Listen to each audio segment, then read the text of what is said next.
All right, welcome everybody. This is the Youngstown Computer Show. I am Joe Danier, owner of Youngstown Computer, and this is where we come to talk about things that are happening in technology and talk about business and Youngstown in general.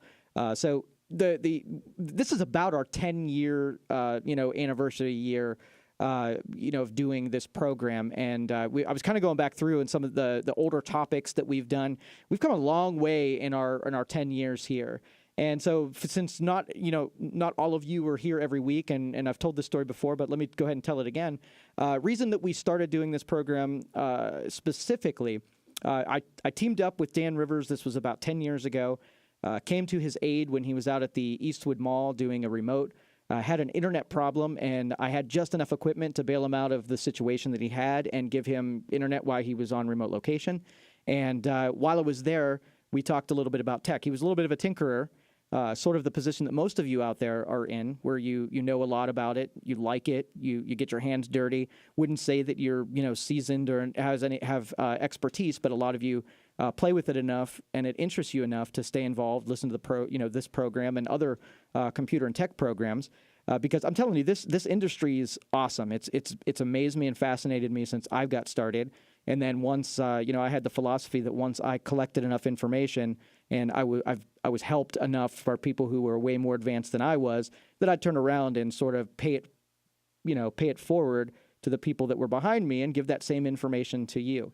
And so my job and goal is to inspire people who, instead of shying away from it and just coming to the conclusion that it's too intimidating or too complicated or they're just not interested in it, I want you to listen long enough to really make an informed decision. If you truly think that this technology can't improve your life or give you, capabilities that you would otherwise not have, then that's cool. That's a conclusion. I'm not going to disagree with you. There's some people that just do not like it and don't feel comfortable with it, and no matter what we do, you're never going to warm up to it. But this gives you the opportunity in the most non-intimidating way possible for you guys to flirt a little bit with adding things to your tool belt.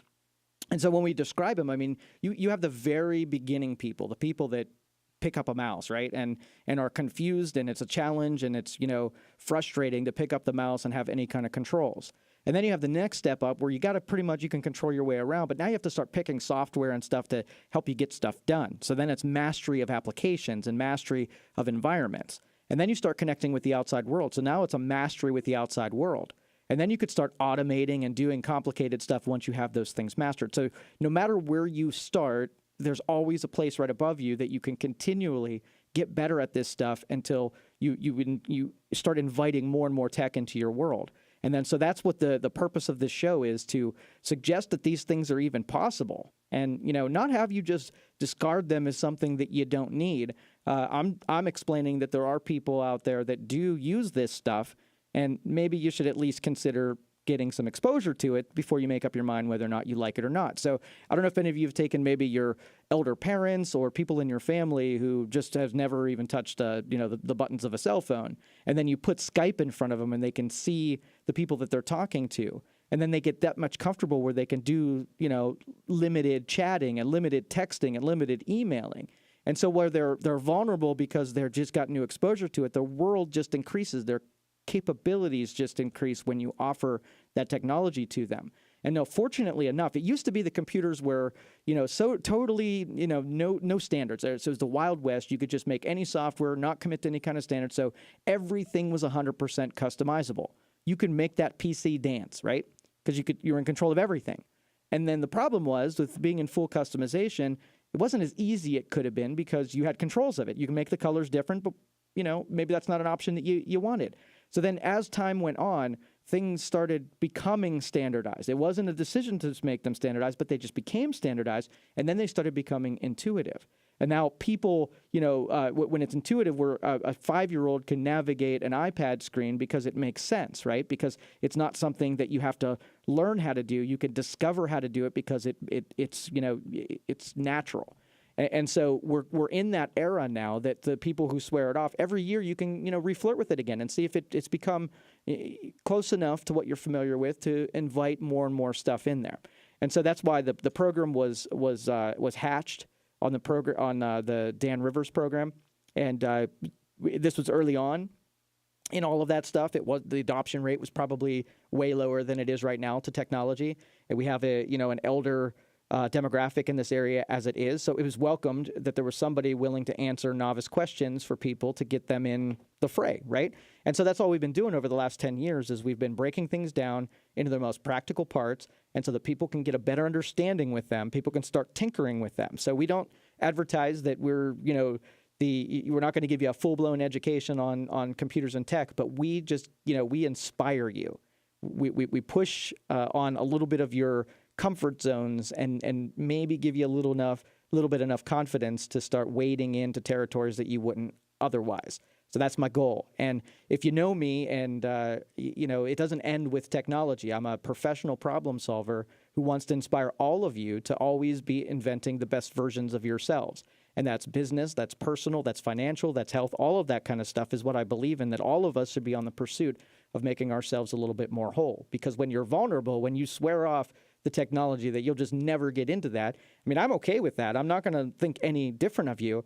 It's you that you're limiting it on, and I think that's a shame. So as long as we give everyone an open chance, I mean, there are people right now that could be in a much better spot if they would just be open to changing their mind a little bit, to being a little bit more open to, involving things that are really intimidating and breaking them down, learning about them, mastering them, and getting better. And you're going to see Joe Danier in this marketplace doing more and more of that. You're going to be able to recognize it because whereas it might not even be in the tech field, you're going to be able to recognize what I'm doing in the tech field with what I do in every other place that I bring this out. So I want to welcome everybody to the program, and if you do have phone calls, you want to ask me any questions or put anything through that filter, you are more than invited, 330-729-9977, or you can text me at 333-1570. I'll check those text messages throughout the program. If you're joining us over on the stream, I have the numbers scrolling atop the video stream.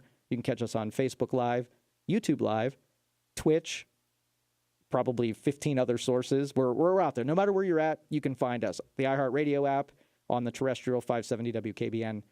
So again, 330-729-9977. Let's take some calls. Let's go to Bob first. Bob, you're on the Youngstown Computer Show. How can I help you? Good afternoon. Great show. Thank you. Unfortunately, we're one of the consumers that lost our email account. It was closed out by Verizon because Verizon bought out AT&T. So AT&T utilized AT&T Global. Then we took our phone into the AT&T store, and the girl was so kind. It took about an hour and a half to regain and reopen up our email account. Now she said, now when you go home, you have to go onto your PC and, in essence, do the same thing I did here. And I'll give you a jump start. She said you should go into settings. And, of course, we had to utilize we kept the same email address, but we had to utilize a new password. She said, this is what you're going to have to do on your PC. And she said, start in settings. Well, I'm done with settings. So where do I go from here? Okay, so you're setting up Outlook at home, I'm assuming? I don't know. Well, in other words, to regenerate and get our email, we have to put a password in. Okay, so if there's two ways of checking your email then. You're either going to have a web client where you're going to a website to be able to look at your inbox, or you're using a local client like Outlook or the mail program that's in Windows and so on and so forth. So when they were at the store, they did it on your phone and put in the new password? That's correct. Okay, so when you're in front of your PC, when you click on the icon to get to your email, describe the icon. What's it look like? Well, there's two ways of doing it. You can go on to, go on to Google and just type in Yahoo Mail, Okay. All right, Mail, cool. and then click on Sign In, then put your password in. It takes you to your email. Then the other way is, of course, I reloaded Windows 10. At the taskbar at the bottom of the screen, you have a little white envelope. And if you put your pointer, initialize that white envelope, then it activates your email automatically without putting a password in. And my question is, how can I change the password? Where do I go to change it? Okay, if you're using the mail client, there's settings that basically refer to the AT&T account.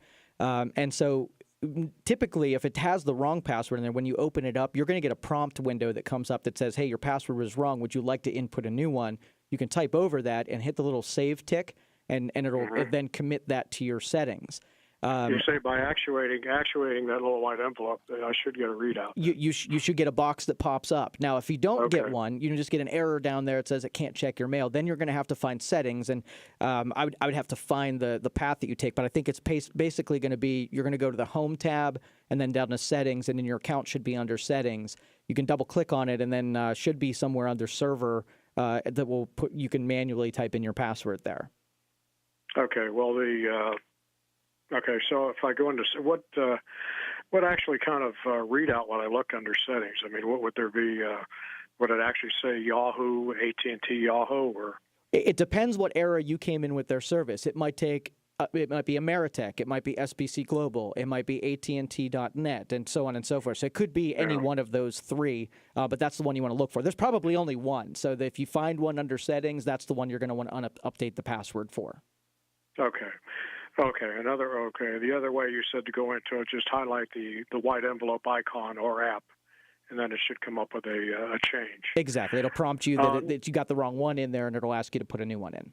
Let me ask you this, Sure. On the same topic. Now, when you highlight the little white envelope, it downloads. I mean, it's already once you boot up the computer, it's already downloaded all the emails. Well, in this particular case, probably will not. But you're not creating any kind of an issue, are you, with the old password by booting up the computer? No, not at all, because it'll just with the new password, it'll just resuming downloading stuff that that has changed since. So if I wiped out all of your inbox and then you hit send and receive, it would just append to what you have locally. Okay. Oh, well, very good. I thank you, sir. You're welcome. Thanks, Bob. Appreciate the phone call. Appreciate you calling in. And a lot of you in that boat, we had a couple of them this week where, SBC, AT&T regularly decides that your, password's not sophisticated enough, or they migrate you to a new server and they end up resetting your password. It gets you in that deal. You got to be pretty used to making sure your passwords get updated. Most of your local clients will store it locally, and then, you can keep it updated. Your web clients, like in this case, going to Verizon.com, AT&T.net, Yahoo.com, that kind of stuff, you're going to depend on the browser to be able to save those passwords for you. So when you go on the login screen and the browser says, hey, would you like to store this password? Then you can have it be managed just by that storage thing. So, Bob, thanks for the phone call. Appreciate it. Let's start the next call here. Let's go to George next. George, you're on the Youngstown Computer Show. How can I help you? Yes, I was watching this CBS Saturday morning news program, and they were interviewing this kid at Stanford University, and I guess he's about a junior, and he's supposed to be the nation's number one hacker.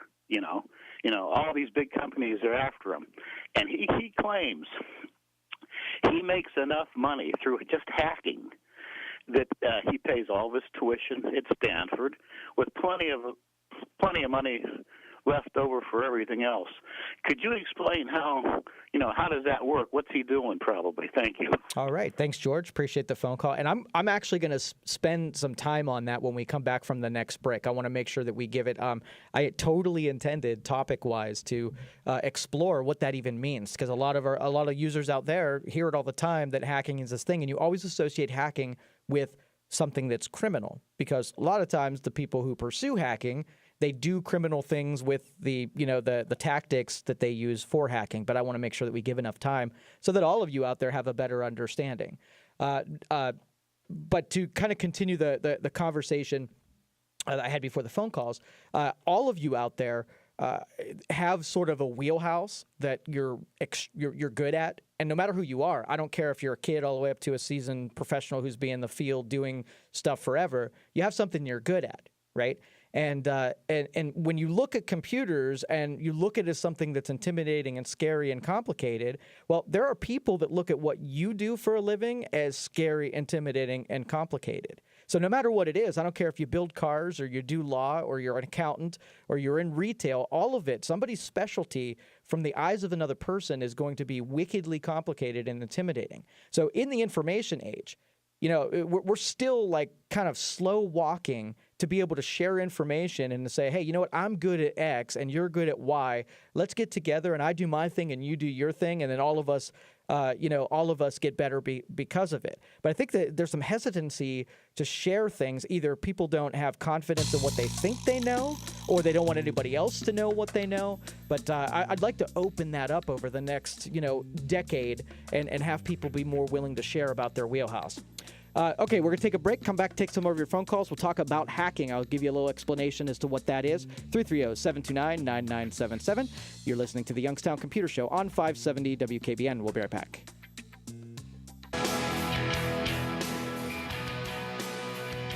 All right, welcome back, everybody. This is the Youngstown Computer Show. We're talking about things that are happening in tech.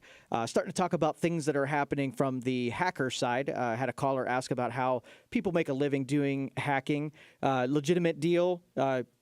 Black hat or white hat hackers are paid to inspect software and hardware and try to detect vulnerabilities. And so if you have a team of people who are trying to get into it, spend a lot of time trying to, and are unsuccessful, it improves when you put it out in the real world, people that are really trying to get in there, banking software and whatnot, it basically improves the confidence the consumers have in that this stuff is tested by people who know what they're doing, etc.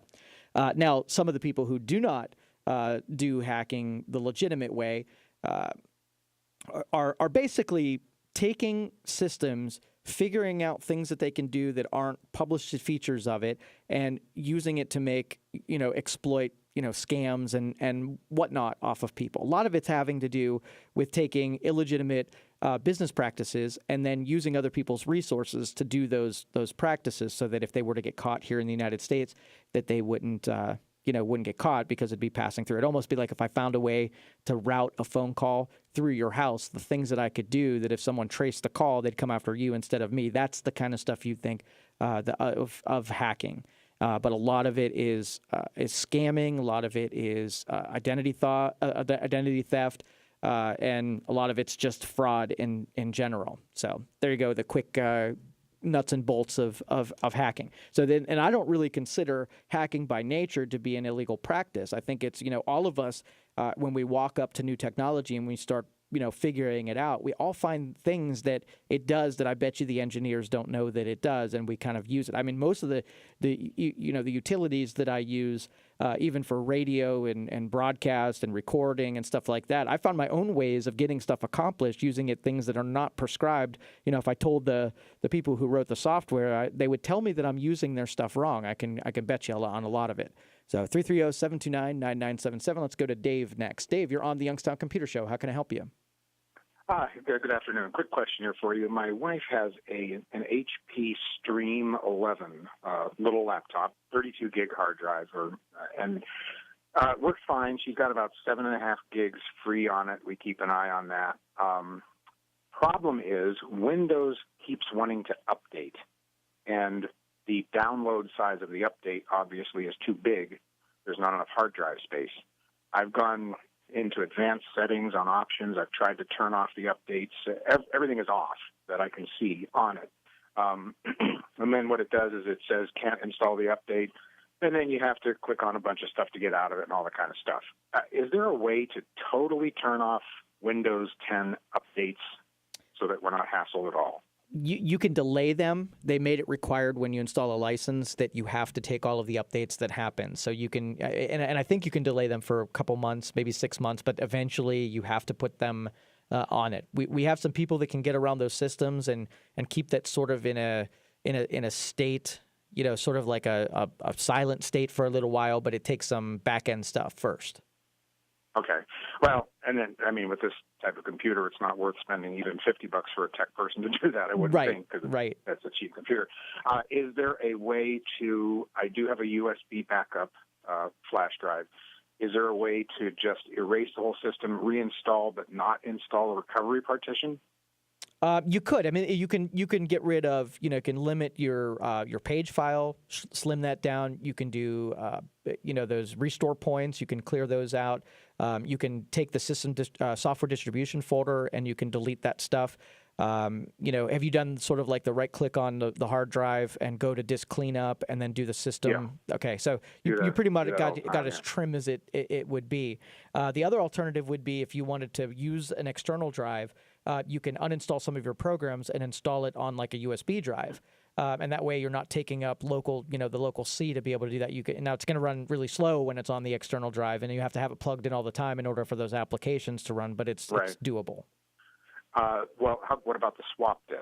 It's like a 5 gig swap disk that I can't seem to find or get rid of either. Yeah, you need one. You can shrink it down. You can go into advanced system properties, and instead of letting Windows set its own, you can set your own swap file. You can make it like 1 gig, and that might free up. But you're going to be tight on 1 gig, so it's probably limited on physical RAM. So it's probably using that swap file for a lot of its operations. Okay, one last question. Sure. Is there a utility, because I'm looking at Disk Manager right now, and I see it has a little over a gigabyte for the recovery partition. If I have a USB recovery stick, is there some type of disk partitioning software where I can go in there, delete that, free it up, and extend the regular partition? Yeah, if you wipe it out and then free up that space, you can use disk management to sort of absorb that space. I'm pretty sure you're not going to need anything other than just the regular disk manager. But I think Paragon software makes a pretty inexpensive, partition manager. There's a lot of tools out there. I don't know of any that are free, but there's a lot of them that can accomplish that. Okay. All right. One last quick one. Sure. I did install Linux Mint on one of my other computers, and it's really great. It's an old laptop, an old compact, and it just runs great. Would there be any option to do that on a system this small? 2 gigs of RAM and 32 gig hard drive. Yeah, and I don't know that it'll run faster, but it will require a lot less disk space. I think you're probably button up against the disk space because of the size of how Windows 10, it's a pretty big operating system. Where Linux, either Ubuntu or Mint, is going to be a little bit smaller of a profile. You might have more disk space after you do that. Because that's the problem. The speed of it and everything's fine. She does all she needs to do. It's just the disk space is just a problem. So yep, give that a shot. All right, thank you. You're welcome. Thanks, Dave. Appreciate the phone call. A lot of us use Linux sort of, you got an older machine or a little bit underpowered machine, and it's not doing Windows all that well. So give it a little bit new life by putting Linux, which is a free operating system. So you just go out to Ubuntu's website and you download an image file. And then you can use that image file to create a bootable, either using a USB bootable disk creator or on a CD or something like that, or DVD, and then you can load the operating system on the hard drive that's on the computer, and that give it a little bit new life. If you've never done that before with Linux, before Linux used to be incredibly hard to get configured, and then it got easier over time, and now it's just as easy as loading Windows, and it's configuration's still a little bit more difficult, but you can at least get the operating system.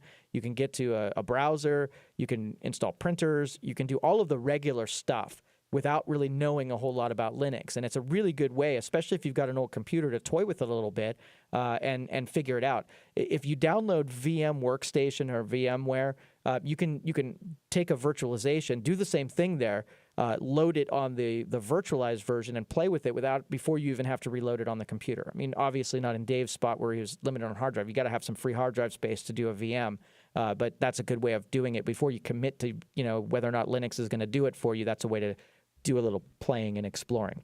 All right, next let's go to Rick. Let's see, where's Rick? There's Rick. Rick, you're on the Youngstown Computer Show. How can I help you? Hey, I got a couple of questions for you.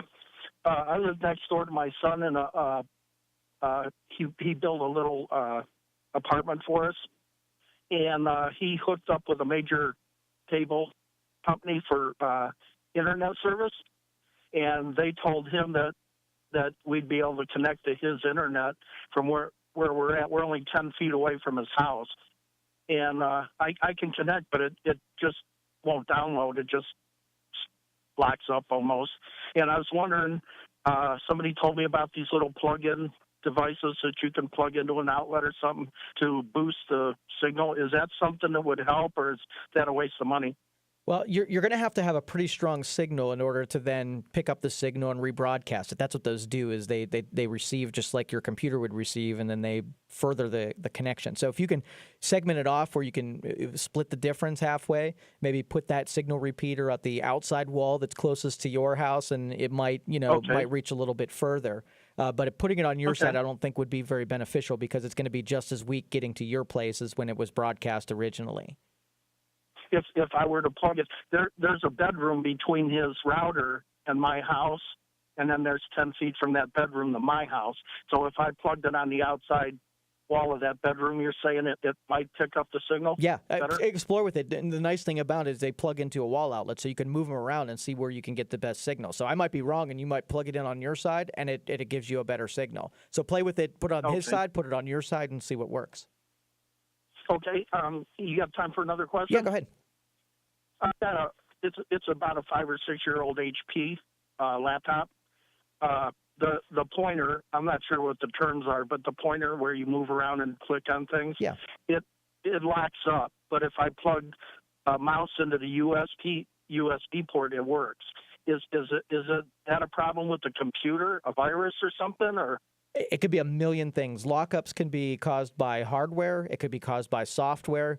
We usually use troubleshooting steps that remove variables until we can get it to happen or not happen. And I think you saying that you can plug a mouse in and if you plug the USB side in, it doesn't lock up, it's probably going to be hardware.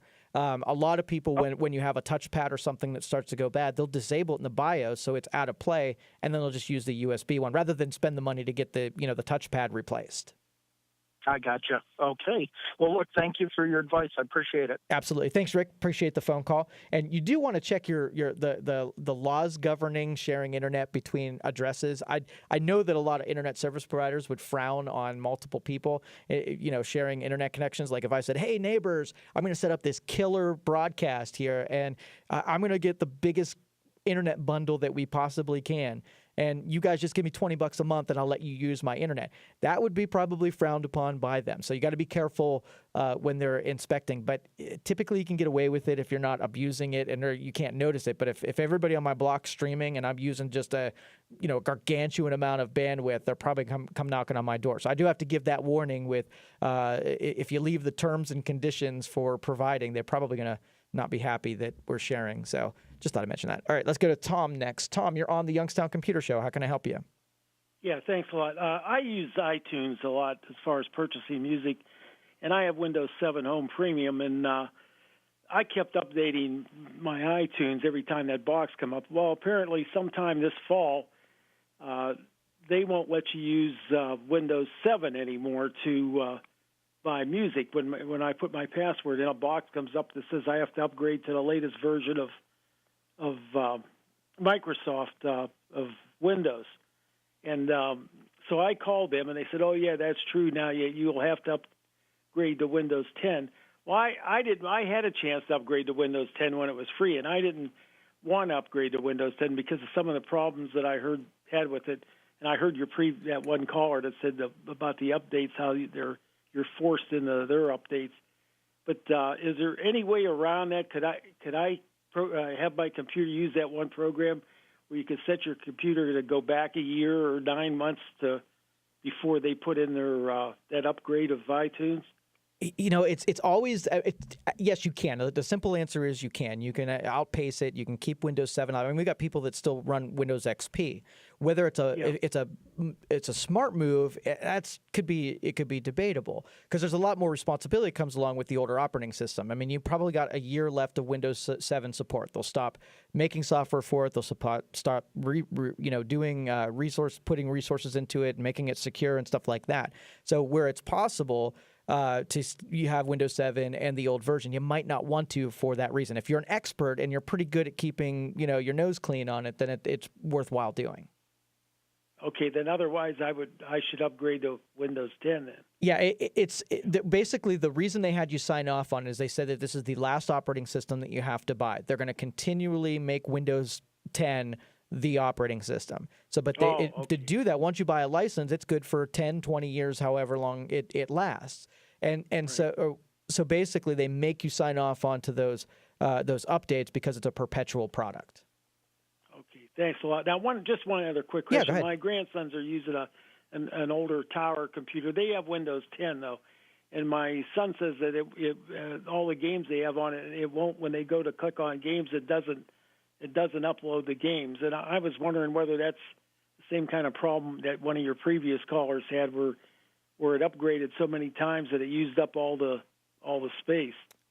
Yeah, it could be. It could be a resource problem. It could be that the games were developed under Windows 7 and Microsoft puts force the developers to release a new version that work with Windows 10, and they just haven't. I know there are some grandparents out there that wanted these older Java games to be able to load in Windows 10, and they just wouldn't work. They were insecure and just couldn't use them anymore. But he says it won't upload. He tried other programs too. It just won't. It won't upload them. He clicks on them and nothing happens. It goes to an error message. I can't tell you what that is because I didn't see it. I'm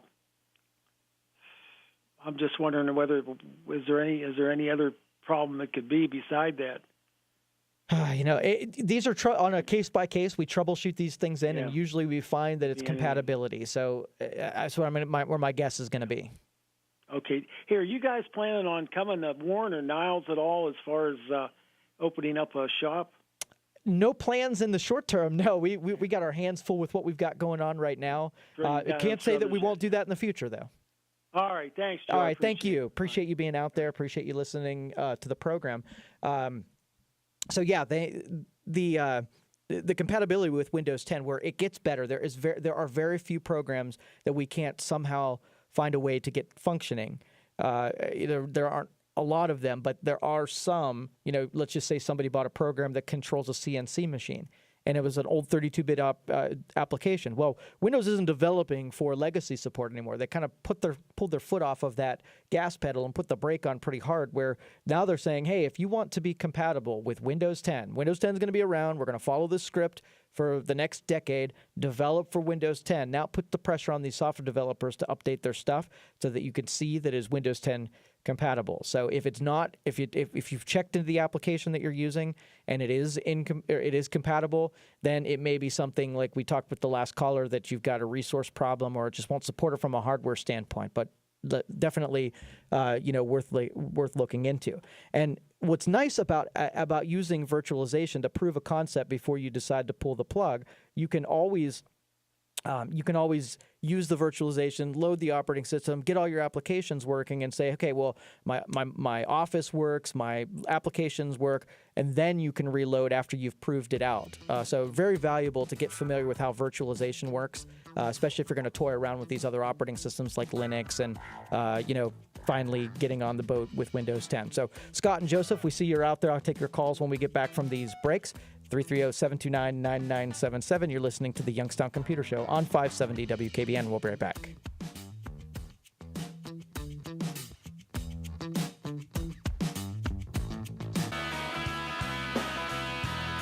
All right, welcome back, everybody. This is the Youngstown Computer Show. We're here for another hour or so. So if you're just tuning in, we're talking about things that are happening in the tech industry, talking about some problems that people are having with their machines. You all become capable users, more capable users, when you get a better handle on these things that are sitting in front of you. And if you listen to it for the show for any length of time, we tend to see some of these issues that creep up on us over time, right? Do you see the same things happening no matter if we're talking about Windows XP and then Windows 7 and, how we get a handle on these? We have these philosophies that sort of govern our decisions on how we buy equipment, how we treat equipment, and so on and so forth. Because, if you're a tinkerer and you don't mind spending an 8 hours a deal on Saturday trying to figure something out, that's great. But if you need to get stuff done, you need consistency. You need the stuff to be able to be reliable, and that's where if you were a computer user in the 90s and you fast forward to today, where computers are cheaper and they last not quite as long, but they're way more reliable. And so, I love this era right now where, I'm a computer repair place and you need a lot less of a computer repair shop than you used to at one time. A lot of stuff that came through our doors was just because of, hardware was fast, but it was erratic. And so our job was to take 10,000 variables, get it to the most likely 10 and make a repair based on a whole lot of predicting. A lot of guesswork, a lot of investigation and research and whatever. You don't really have to do as much of that anymore because like I said, we found standardization. As hard as that is to say, we found some semblance of standardization. Those of you joining us out there on the stream, a couple messages out there. You're the best. I love your stream and your radio broadcast. Thank you, Aiden. Appreciate you being out there and listening. And this Tech City from YouTube mentioned that the last caller who was having problem with uploading and streaming games, this person said that you must go to Task Manager and close out stream through Task Manager, close out the Steam Manager or Steam in Task Manager. So thanks for that input. If that's relevant to you, I hope that helped with what you're dealing with out there. And again, when we get into these territories that we're unfamiliar with, and you start loading an application, and you start having a problem with you have this computer now, and you paid a lot of money for it, and you've got a lot of time invested, and you go to play a game and it doesn't work. That is terribly frustrating from every conceivable angle. And I can see where a lot of people swear off of this stuff when you go to use it for any length of time and it doesn't do what you should do. So thank you again. Thank you for chiming in on the program. And I hope all of you out there will kind of check in regularly, pay attention to what it is that what we're talking about, and all of us get smarter because you call. These calls have been great today. So everybody who's made a phone call, just think you're not only getting your question answered, you're also getting us to talk about what you're dealing with, and everybody learns through the proxy of you calling this program. And so again, thank you, everybody. So Joseph and Scott, I didn't get to your call of this one, but please stay on the line there. As soon as I get back from this break, I'll pick up those calls and we'll talk to you.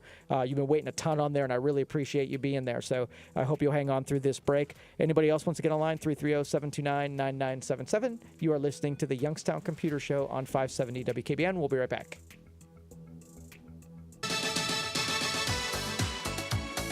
All right, welcome back, everybody. This is the Youngstown Computer Show. I am Joe Danier, owner of Youngstown Computer. Thank you for joining us here all the program long. This is the second hour where we get to talk about things that are happening in tech. And I'm telling you, Joseph and Scott stuck through us the entire time through those set of commercials. They are rock stars here, so I'm going to go to Joseph first, and then Scott, please hang tight still a little bit longer. Joseph, you're on the Youngstown Computer Show. Thank you so much for hanging on. Hey, Joe. My pleasure. Hey, I'm a novice and was reassessing all my technologies and considering what I'd benefit from. I'm calling you because compared to especially the other national technology radio shows, I find you so much more mild, personable, knowledgeable, and informative and without the fluff. So calling you especially about 5G. Being a novice,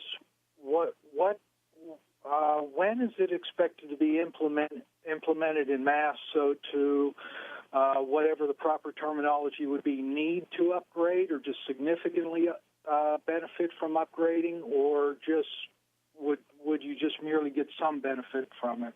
Okay, so I'm basically, we're all expecting it about mid-year. July, August is when you're going to see the big part of the network start to, bigger markets to see the 5G stuff rolling out.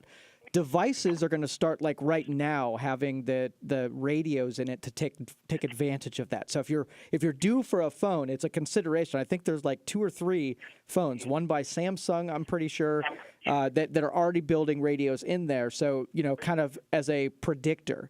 I am always on when they do a big change like this, I'm going to wait to buy the phone after the first rollouts happen. So that way, if my hardware doesn't end up matching up and being able to take advantage of it, because it's going to be pretty profound, the difference in speeds you're going to get from between LTE and the 5G stuff. Okay. Now, I'm not a gamer, so what mainly would you benefit from? Say, if the fastest thing that I've heard that I do would be streaming, what would I be looking at benefiting most from? Say, you mentioned phones. Does it affect? How much would it affect computer tablets and laptops, or even would it affect TVs? All right, so what I think that the majority is happening is like, okay, 4G is getting a little stressed out because we're pushing a good bit of multimedia content over 4G. And so everybody's sort of like playing defense on the technology because they don't want to give all their bandwidth up. They're kind of tight. I think what 5G does is it takes those networks and it takes some pressure off of, you're going to be like 10 times the amount of bandwidth that's going to scoot down that spectrum. And so for I don't necessarily think that you're going to be an improved quality. We might have a chance of getting some pricing to come down a little bit with 5G. Some markets get a little bit, you have the option then to run 5G, your home off of 5G than being beholden to a cable company. So those are the two big improvements that I'm looking for. So you said bandwidth. Does it affect the speed or just the bandwidth or more than that? It does. The amount of speed that's capable of coming into your device per second is going to be, like 100 times what it is, right now. Okay. Well, not 100 times, but a lot faster. So after we see this roll out, we'll get a good handle on how much faster. Do you do movies now on your devices? No. Okay, so your improvements are going to be that your price that you might look at maybe pricing coming in a little bit on the LTE and versus the 5G. And just to touch one base, sure. Would it affect computer, tablets, and laptops and TVs too? You mentioned phones. Yeah, if it's coming over a cellular connection. So sometimes you'll buy a tablet that has a cellular radio built in. Then you'd be affected because that's the way you would be getting your data. Okay, so just cellular connections. That's correct. Yep. Okay. Hey, Joe, thanks. You're awesome. Oh, thank you, Joseph. Appreciate you being out there. Appreciate you hanging on and calling the program. Okay, take care, Joe. Take care. And so, every time that we have sort of a rollout with a new technology, we kind of, they start testing it in markets and they get a good bead on how fast it's going to be. But until it starts coming to market and seeing what the pricing is going to be and how fast it really ends up being, we're seeing sort of like the beta version of what 5G is. And we're excited because you can do so much more now that you've got a faster internet connection. Possibilities expand, but we'll wait until we get to July before we start really making a mass, investment into where we think 5G is going to be. But if you have the choice, if you're forced in buying equipment right now, take a look and see if it comes down to one phone versus the other and one phone has a 5G receiver in it, I'm going to, as long as it's about the same money, I'm going to go with one that at least opens it up so when 5G starts rolling out, I'll be able to take advantage of it. All right, let's go to the Saint number 2. Let's go to Scott. Scott, you're on the Youngstown Computer Show. Thank you for hanging on. You're on. No problem, Joe. Thanks for taking my call. Sure. I'm not even sure if you can help me, but you always have your ear out there, and I want to get your advice. I'm trying to listen every week. I do my own little podcasting right now. I'm in my 4th year right now, and I've added a couple shows. I use Blog Talk, so I can do up to 3 hours, period. I have more people that kind of want to join my little mini network here. Is there any software out there where you can create your own radio-type station, or do you have to get hardware? Because a lot of my shows are live. They're all talk radio, so they kind of do live instead of just being able to upload it to a platform later. Is there any way you can do software to make yourself have your own little mini radio station? That's a good question. I mean, there's so many different kind of services, but it ends up being predicted where your audience most lies. So a lot of people who are doing that content are going after sort of the YouTube platform because it's indexed and it brings a lot of people along with it. So you're using, you're making themselves discoverable by either podcasting, YouTubing, or Facebooking. Now you can have streaming services where you can publish a streaming link where people can connect directly to you and your equipment and your hardware, but then you're kind of responsible for getting the word out to be able to get to you. That's where you have to go in doing your broadcast. So a lot of us are sort of tagging on to whatever platform brings the most people. There's one podcasting service that the name is slipping me right now. But during the next break, I'll remember it and I'll make sure that I mention it. Where they're sort of like they manage the promotion, they manage the uploading, they manage the infrastructure. All you got to do is kind of upload it and keep your directories clean. But I'll look up the name off of the next break. Yeah, I appreciate it. It's getting kind of complicated because, like I said, I have 3 hours that I can do, and I'm doing the show, and now I have someone doing the show out of California, and I have one doing a show out of Michigan, and another one doing it's all going through my station, and it's getting to be like ugly. Right. So I'm trying to figure out how to kind of combine everything together through if I want to add more shows later on. Okay. I'll listen for it. Thank you very much. I appreciate it. Yeah, thank you for hanging in, Scott. I appreciate you calling in on the program. And so, like I said, I'll get that content. But this is the kind of stuff that excites me most. When we get a call like that about someone who's doing content creation, you got to think of it that we're in an era right now that our megaphone, our expressing ideas, we have the ability to get what we feel and our ideas and our creativity and our opinions out to the entire globe instantly. So if our content is good, I mean, there's nobody standing in our way from having the world know about, what it is that we're working on. And so, but because there's so many different environments, there's, the YouTube is probably the most coveted.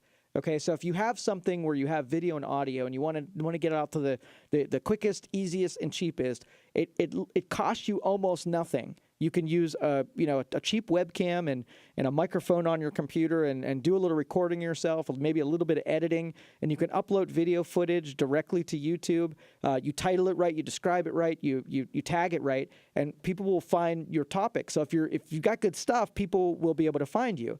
And sort of inspiring a lot of you out there. I don't care if you're a woodworker or you do sewing or there are people, like I said early in the last hour, there are people that have lots of really interesting wheelhouses, right, that doubt them that the rest of the world aren't interested. But that's the good stuff as far as I'm concerned. If you can get someone that's doing these atypical things that they think are just hobbies, but putting it out to the world, I see channels getting hundreds of thousands of views for a topic like installing my mailbox. Why? Because that's information. You're participating in the information age where you're putting a how-to. You know something that there are tons of people out there that do not know how to. Don't doubt yourself in knowing that, if you know it, then other people must also know it. That's not truthful at all. So whereas I do computer stuff, I know nothing on the mechanical side. I depend on people who create content from the mechanical side for me to go learn and figure out how to do those. And the most interesting thing that happens when I find someone who knows what they're doing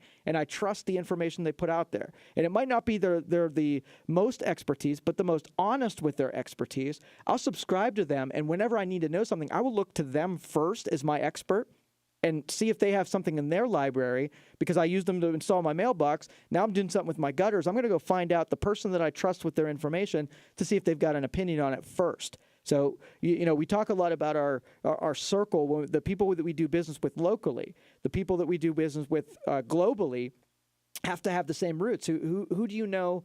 How do you find someone who knows what they're doing? Like, especially like in the financial deals, how do you pick the person that you trust with your money, right? Well, in my case, when you're in a local town, you can talk to your neighbors and see who they use, and if a lot of people use them, they must be doing something right, and then you too will use them. Well, how about somebody who you don't have? You can go to the web and look for reviews that could have been stacked by bots, right, or could have been purchased reviews. So you don't know if you can trust that, but if you can hear someone and they can talk about their craft and that they can, they're being honest about what it is that they are, then, people have listened to me for 10 years. They've probably gotten to know just about what kind of guy that I am and where I'm not the smartest. There are tons, even in our audience, there are tons of people that are more brilliant, smarter, have more experience, have done this more often, come with a completely more professional angle than I do at any given time. Right, and I will always defer to the people who know more than I do. Right, but there are people that will trust me in this program and the companies that I represent, because if I don't know something, I'm going to say that I don't know it. I'm not going to blow smoke and get you convinced that I do. And that's what we started from day one, where we can solve a lot of problems. We can talk on a lot of deals, but if somebody came to me right now and said, "Hey, Joe, can you develop a website for me?" My response is going to be that I can do websites. I know how to do websites. I have the instruction. I have the tools. I have the resources. But you know what? There are a ton of people better than me at this. I'm going to first try to find somebody to do a website for you that can do a better job, probably for cheaper, right? Because that's not the segment that I am absolute best at. So when I say stuff like that, we're like, hey, the dude could have just sold a service that he's going to provide. He ended up selling off somebody else because they could do a better job. That garners a lot of trust for our enterprises. And so, and this is kind of extending that through you. If you can get on there, put some video, some honest videos about what you do. Wherever your wheelhouse is, you can use the broader market to develop an extreme audience. And everybody from 10-year-old kids all the way up to, senior citizens have access to this, global index of expertise. And the more people out there participate in it, the better that public index gets. And especially if you're really good. I mean, this era, we are ripe with creative and, it just about metalworking, woodworking, professional services like legal and accounting. There's just so much expertise in this area, and we've got a really big megaphone. And so if I can inspire a lot of you out there to get on the web, put some production stuff together, try it out a little bit. It doesn't take anything to go into YouTube, get a broadcaster studio account set up. You probably have a Gmail account. You probably already have a YouTube account. You can use that to get started putting your own product together and try it out a little bit. We have 3 people just on this radio station, 3 experts. We have Dr. Vitko, who was earlier in today, talking about him putting streaming on the program that he does on Sundays. We have the Beatrice and the Harshman show. They just recently came to us, and we got them full set up with how to do the streaming and putting together some social media exposure. They're doing a really good job promoting that stuff. We had John Arnold for a time being. He put some digital stuff out there and really took advantage of doing the streaming side. So so many possibilities. So this catalyst of we have these professionals that are able to attract customers from the global scene, very easily accomplished with this web. So I know I droned on about that a little too long, but I know we have a lot of podcasters and media creators out there. Just want to give you some influence, give you a little bit of a nudge here to get started in this media, because it's a really fun and exciting thing, and it's not going anywhere. So, all right, 330-729-9977. I'll read your text messages when we come back. You're listening to the Youngstown Computer Show on 570 WKBN. We'll be right back.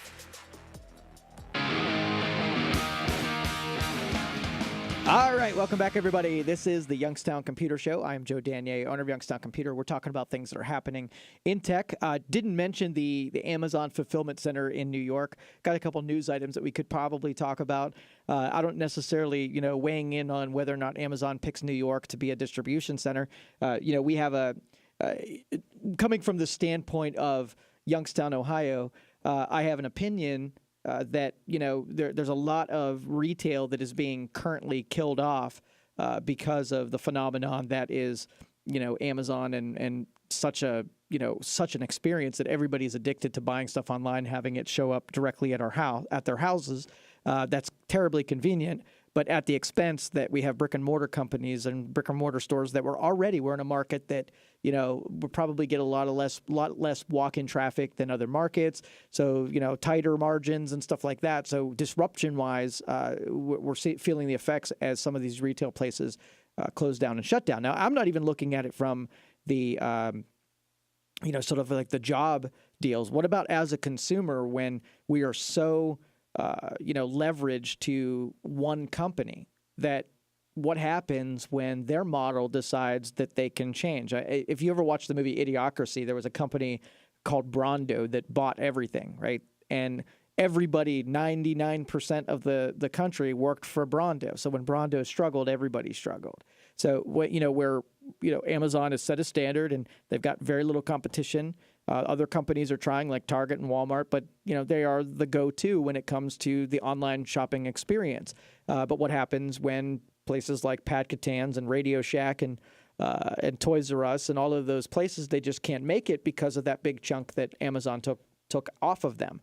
So as Amazon has to increase, local, the distributors, they've got all this tech that goes into being able to sell products where we lose retail locations, but then we get it back up.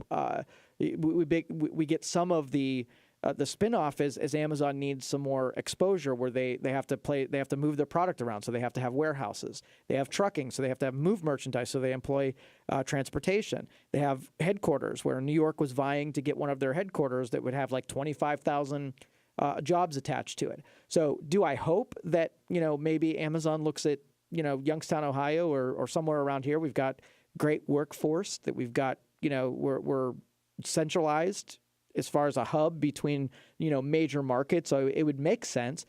So maybe they would give us a look. So that's me weighing in on whether or not, if Amazon decides to give us a look over here, that would help because that market, we're feeling the effects of it. And I still have to make this warning. I do this pretty regularly. If you're okay with driving down your major thoroughfares and not seeing retail establishments where you can buy stuff, keep doing what you're doing. If you want more, you're going to have to pay a little bit more and be a little less convenienced to be able to buy from the local people to keep these stores here. I can keep warning you, and you can keep buying, but I don't want to hear any complaints down the road when there isn't brick and mortar places to go and shop. Now you'll have, restaurants are going to feel the effects if you're not out shopping, and then so you're not going to go to the restaurant after you're done shopping. That hurts them too. So don't think that just retail places are going to go away.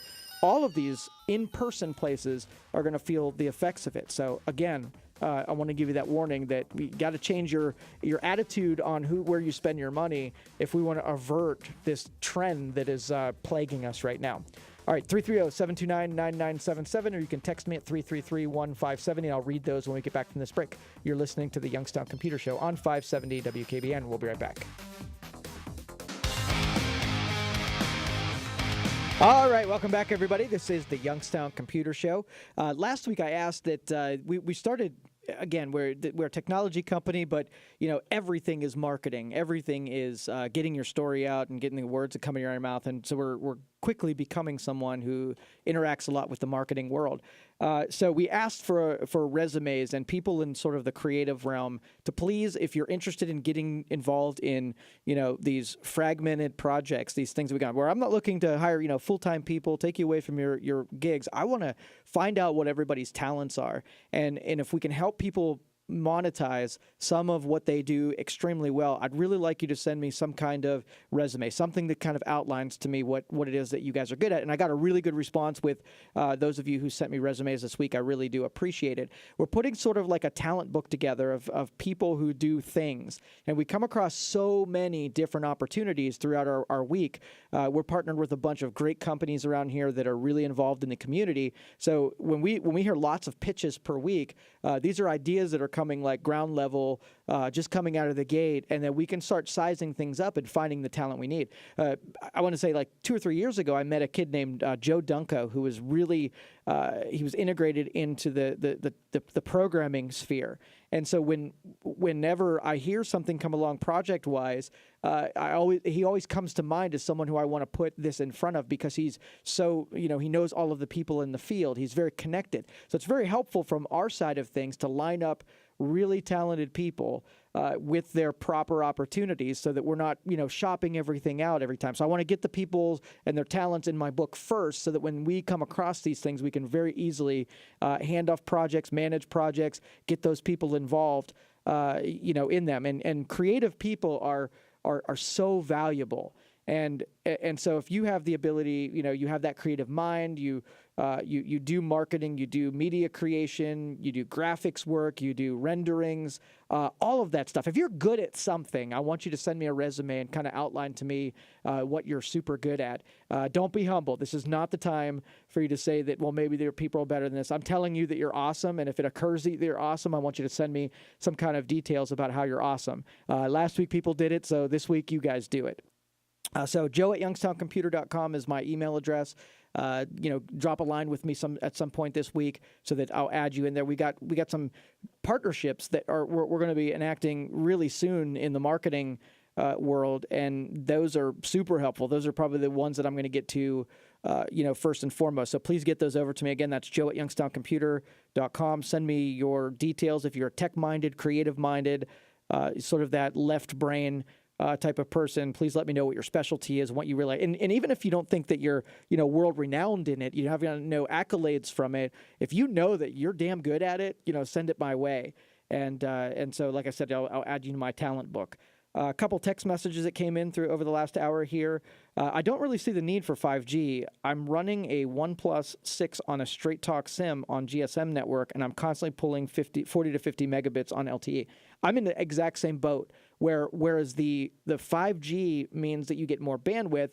I'm not struggling at all. I bring up Hulu, I bring in Netflix, and I'm able to stream at whatever speed. I actually get better, connection speeds when I'm on LTE than sometimes when I'm in my home network on Wi-Fi. So it's more responsive and stuff like that. So again, I'm in the same boat. Where what it means for the most of us is that pricing has the opportunity to come down, because you understand, like when you're on 4G and you have limited bandwidth, okay, you have to be defensive with the bandwidth that you extend to people. So you price it so that people don't try to consume a whole lot.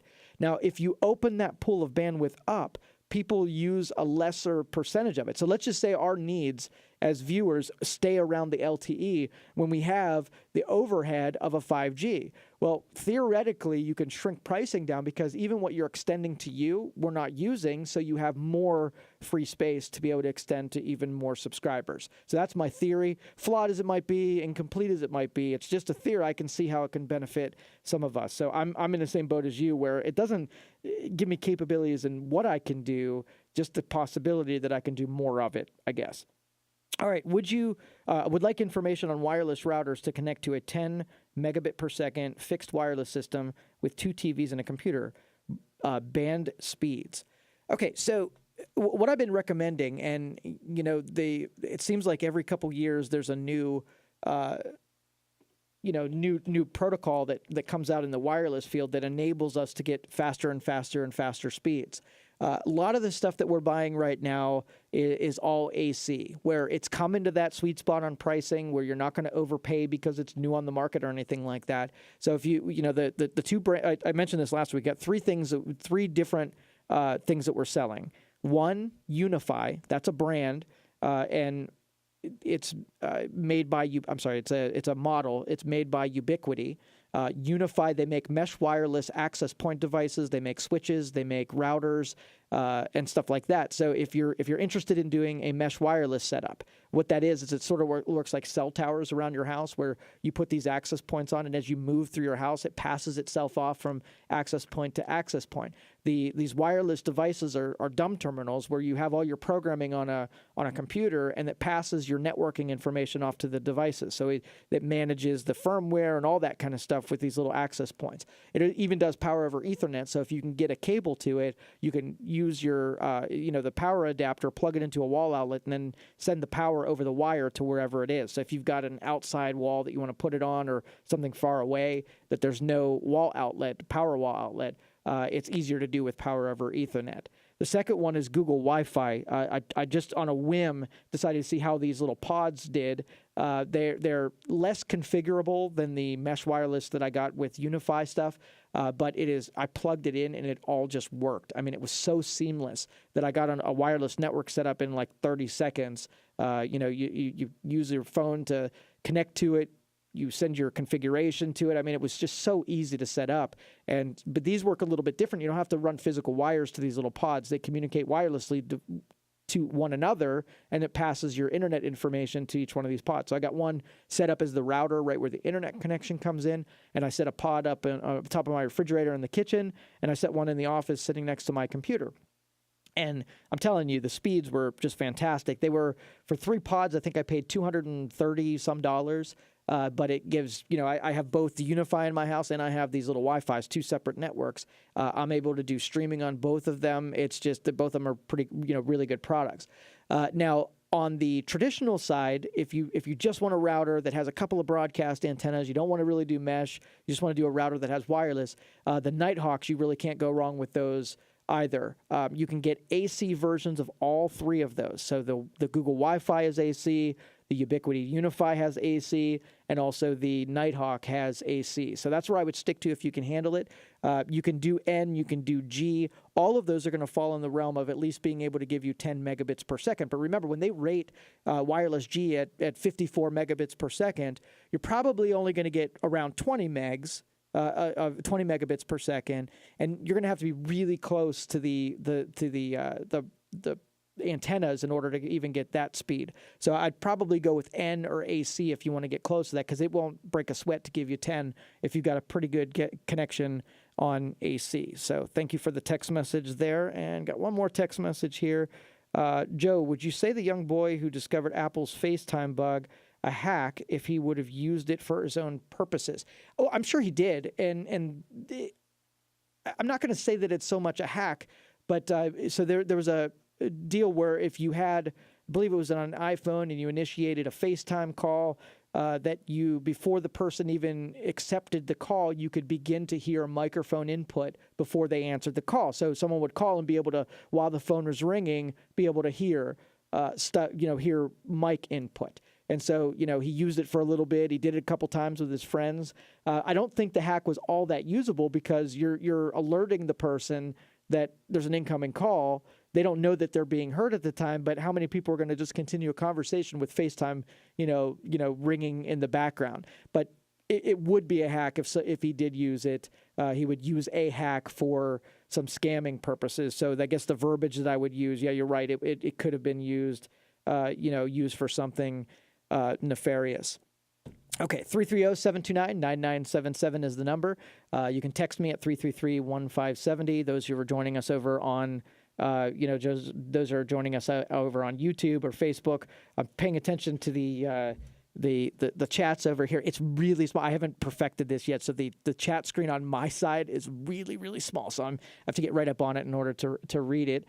Jim's out there. He says, "Nice shirt." I'm wearing my Eyes of Faith shirt right now. So Jim, thanks for listening out there. Another message. Let's see. This person says, I can't read the name, but it says, I learned something every show. Thank you, Joe. You're welcome. And that, like I said, that's the promise of it, that no matter what, I don't care if you're new or whatever, we all get exposure to things we might not have known. And through the phone calls that come in, we all get that new stuff. So every week that we check in, we get a little bit smarter. And again, I get to prod you guys into new territory where I know there's somebody out there right now that's halfway contemplating doing some kind of podcasting or putting media content. And that's what shapes the world, is somebody doing something new. So if I can get somebody with every program to either get something new in their brain they didn't have before, get some kind of new information that protects them and their family from something bad like a scammer. I mean, think about everybody, his grandma sitting out there that starts using Facebook, and all the stuff that you and I would know are clearly scams and stuff that's no good for you. But grandma's trusting, and she's going to let that person through the door. So she's listening right now. I get to say, here's the deal, Grandma. Just because someone comes to your door, you owe them absolutely nothing, right? You do not have to answer it. You don't have to talk to them and whatever. So if someone messages you somewhere, you don't know who they are, and you feel uncomfortable, you slam down the phone or whatever version of that is for whatever media, and you don't owe anything a response at all. I toy with people when they message me with these scam attempts. I got like 3 this week, and I'll read them to you, and I'll cut out the parts that are less than less than appropriate for reading on here. Let's see if I can find one real quick. Dang it, I couldn't bring it up quick enough. But anyway, they messaged me on Facebook, and they said, "Hey Joe, how you doing? Listened to you a long time. Hey, did you hear about the new something or other?" And I responded, "Here we go. No, what do I need to hear about?" And they said, well, they said something to the effect of they're giving government grants out. And let me tell you how you can get access to $35,000 if you just do X, Y, and Z. All right. And so, I mean, those conversations just don't happen legitimately. So I already know it's a scam, but I want to see what they're going to say, so I know what to tell you guys, right?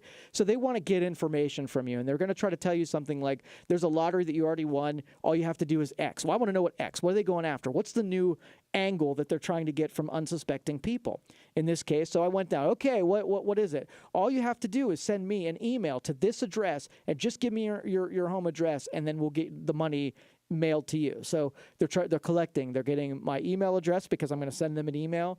They're going to give me my home address so they can mail it out to me. They've got my home. There's no way I'm going to give you that address. So I'm telling you, Grandma out there, I want you to be suspicious of an incoming anything. I don't care if the person's lonely and they give you a sob story and it sounds pretty legitimate. If you don't recognize the name and you don't know how they got to you, I want you to be terribly suspicious of them and hang up that phone as quick as you can the minute that you get uncomfortable and you think it's a scam. I'm going to say it's probably a scam, and I want you to suspend maybe my cynical voice that it's a scam for 2 seconds, but keep it in the back of your brain. And the minute that something doesn't sound right, bring out my voice and saying, "Grandma, it's a scam," and hang up the phone. There you go. So there's your there's your duty for this week. Make sure your grandmas all know that they owe nobody a response, no matter who it is that comes through some kind of social media or an email or chat or anything like that.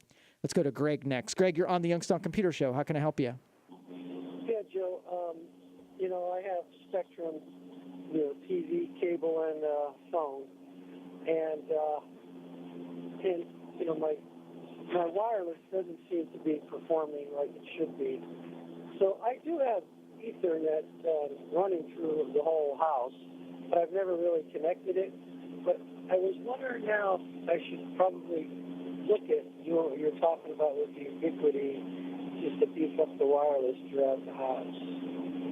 Can I use my existing Ethernet cabling in the walls and run that system? Yeah, if you've got Ethernet cable already going around the house, then you can use it just to host some of these mesh wireless, especially the Ubiquity, because it takes physical wires in order to pull that off. So if you have wires there, you just put on the end your access point, and now you've brought wireless to that part of the house. Okay, but it's still, you said it needs power, right? It does. Well, you can send power over those Ethernet cables. So if it's regular Ethernet, you basically plug it into this little adapter, and you plug the adapter into the wall, and then that adapter sends power over two of the wires that are in that Ethernet cable, and that powers the device. Yeah, I mean, it's Cat 5 cable. It's not Cat 6, because this was done a long time ago. So it's Ethernet Cat 5 cable. So, yeah, that'll be plenty for power over Ethernet, as long as you're not doing voice over IP. Voice over IP is going to care that it's not Cat 6, but if it's just regular internet, you'll be fine. No, yeah, I'm not. So, last year when Spectrum changed everybody's, everywhere the way you pay for cable, and they charge you for extra boxes now and stuff. So I got a Roku stick and I got a Roku TV, but in terms of getting rid of just the cable TV part of the bundle, I know you talk about this a lot, but is that feasible? Just to get rid of cable and just use it for phone and internet? Yeah, for sure. There's a lot of people in this audience that have, over the last couple of years, flirted with that and tried to get rid of the CF cable, and some have done it and some have come back. But there's a whole lot of stuff to go through. So why don't I do this? After this break, I'll spend the remainder of the show bringing everybody up to speed on what I know about cutting the cord. So if you stay tuned, I'll make sure I share that with you. Yeah, okay, all right, thank you. All right, thanks. Because, the Roku thing is nice, but, it's still delay, a couple of minute delay, and you change the channel. If you want to go from, a lower channel to an upper channel, you got to just sit there and hold the button down and screen through all the listings. Yep, for sure. It's not a one-for-one. That is for sure. So it's not, cable. If you're used to the channel surfing stuff, it's not the same experience. Right. It's like kind of using an iPad on your TV. That's it. So okay. It's kind of hard to teach your parents how to do that. Yeah, for sure. All right, Greg. Thanks for the phone call. Appreciate it. Thanks, Joe. Bye. Bye. Okay, and when we do come back from this next break, I'll give an update because we're about 2 years into cutting the cable. We did that about 2 years ago. We switched everything over to streaming, and so some of the tips and tricks and experiences I'll share with you when we come back from this break. If you want to get on the line, 330-729-9977. You can text me at 333-1570. You're listening to the Youngstown Computer Show on 570 WKBN. We'll be right back. All right, welcome back, everybody. This is the Youngstown Computer Show. I did watch that Ron Burgundy, or listen to it on iHeart, that podcast. I'm a big fan of all those comedy, the old Saturday Night Live stuff. That stuff is all very interesting to me. So watching listening to Ron Burgundy was quite interesting. If you haven't, check it out. Sunday morning, I checked it out last time before all of the morning program over that way. Listen to Morris Ray and Dr. Vitko over on Sundays. So checked out Ron Burgundy in my regular rotation of my fix for talk radio. So if you haven't done so, check that out. Okay, so cutting the cable. So a lot of us, so we're all kind of used to, you get your media from your cable provider. You get your internet from them. They run coaxial cable into your house. That is your pipeline to the rest of the world. And then that's all you need. They give you a cable box. You have every channel under the sun, and you pay a monthly fee. Well, those that programming sold, we didn't watch enough TV. If you divided what we watched up, we watched like maybe 10 shows a month. Those are very expensive shows. Those are $30 shows when you take in consideration. So we thought, okay, well, since we don't watch a lot of TV, maybe we can get away with watching stuff on the antenna, and maybe just going to the a la carte menu and downloading for $2 or $3 a show, and paying for things as we watch them. That's got to be a thing, right? You've got to be able to go to a network and be able to just buy the show from them directly and not have to subscribe to all of that crap that none of us watch. All of those channels that we're paying for every stinking month, and most of them, they're all getting a piece of what you pay every month, regardless if you watch them or not. So the a la carte thing, a lot of us, that might work out for. So, the sports was my big thing because I watched the, Cleveland Browns football, and I watched the Indians, and I watched the Cavs, and so watch, local networks. And then I went to Sling TV. Now, Sling TV didn't have any of the local networks, but my antenna got all of the local networks. But I did get most of the other ones, the AMCs and, all of the major cable ones, and it was like $40. And then I had a kid, and I had to consider what the kid would watch, and then I had to program, buy a slot for Disney shows and stuff like that. And so before I knew it, I was up to like $80 for Sling TV. Plus, I kept my internet with Armstrong. So I still had internet. I was paying maybe $100 a month for internet. Remember, I'm still trying to not pay $300. So I was paying $100 for the internet, which gave me a pretty good connection speed. I was paying now $80 for a Sling package, and I was able to get everything that I wanted through either antenna or for sports, and then everything else was coming through Sling, and I had it all covered. There wasn't any program including buying some hardware like the old TiVo boxes to be able to bring in the antenna stuff and be able to record it. Then I noticed over on Hulu, they had some of the network channels on Hulu. I was like, oh, I can consider this. And I went over to Hulu, and they had DVR, and I got some of the affiliates so I could watch my sports. So I canceled Sling, got rid of them for a little while, so for the longest time, I got all my sports, I got all the regular channels, and then we get into The Walking Dead comes back on. I'm like, okay, well, turn on Hulu and go to AMC, and I thought, missing AMC. So I actually had to go then to AMC's channel and buy episodes specifically from AMC. It only added $4 to my overall cost, but now I've got my sports, I've got my regular channels, and I've got my AMC. So that's up to date on where I'm at right now. I've got Hulu, I've got my internet, I've got an AMC subscription, and I got HBO as well. All right, so thanks everybody for joining us. We're going to take a couple weeks off for sports, but have a great week. You've now listened to the Youngstown Computer Show on 570 WKBN. Get big savings during Menards